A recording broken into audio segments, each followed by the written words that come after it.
నమస్తే నమస్తే నమస్తే. బాగున్నారా? మళ్ళీ ఇంకో కథ తీసుకొచ్చాను, వింటారా? కథ పేరు తప్పెవరిది. ఇంకేం విందాం, వినండి. అనగా అనగా మా లోకంలో ఒక అడవి ఉండేది. ఆ అడవిలో ఓ సింహం అన్ని జంతువులని కట్టుదిట్టంగా పరిపాలిస్తూ ఉండేది.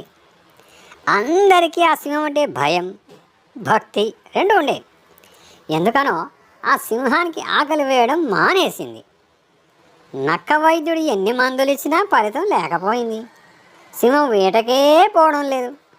తిండి లేక చిక్కి శల్యమైపోవచ్చింది. ఆ సింహం మందులు పనిచేయకపోతే మిగిలింది భూత వైద్యులే. దుమ్మడి గుండెకే ఆ వైద్యం తెలుసును. అది వచ్చి మన జంతుజాలంలో ఎవరో పెద్ద తప్పు చేశారు, అందుకని ఓ భూతం దానిలో ప్రవేశించింది.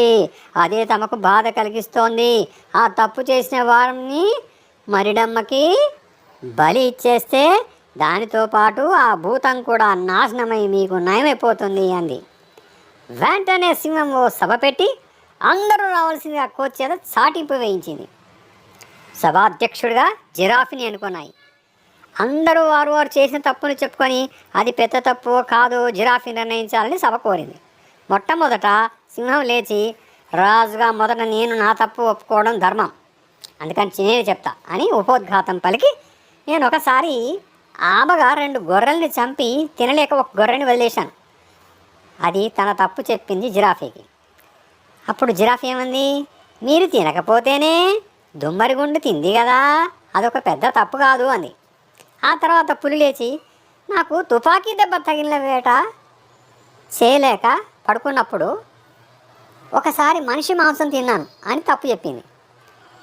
అప్పుడు జిరాఫీ ఏమంది, నిన్ను గాయపరిచి అశక్తునిగా చేసింది ఆ మనిషే కనుక వాడిని తినడం తప్పే కాదంటాను అని జిరాఫీ చెప్పింది. ఆ తర్వాత ఏనుగు, తోడేలు వగైరా వగైరా జంతువులు తమ తమ తప్పుని చెప్పుకొని పోయాయి. అవేవి పెద్ద తప్పులు కావనేసింది జిరాఫీ. ఆఖరికి ఒక మేక మిగిలింది. నాకు గొంతుక పోయింది, నేను మాటలు ఆడలేను అని సంజ్ఞ చేసింది, ఇషారా చేసింది, సైన్. జిరాఫీ, ఆ పప్పులుడకవు నా దగ్గర, నువ్వేదో పెద్ద తప్పు చేసి ఉంటావు అని తన తీర్పు చెప్పగానే మేక సంజ్ఞలతో నాకేం తెలియదు మొర్రో అని గుండె బాదుకుంది. అయినా సరే సభ అంతా గొల్లున అవును మేకే తప్పు చేసింది, మరిడమ్మకి బలి ఇవ్వాలి, బలి బలి అని అరిచాయి.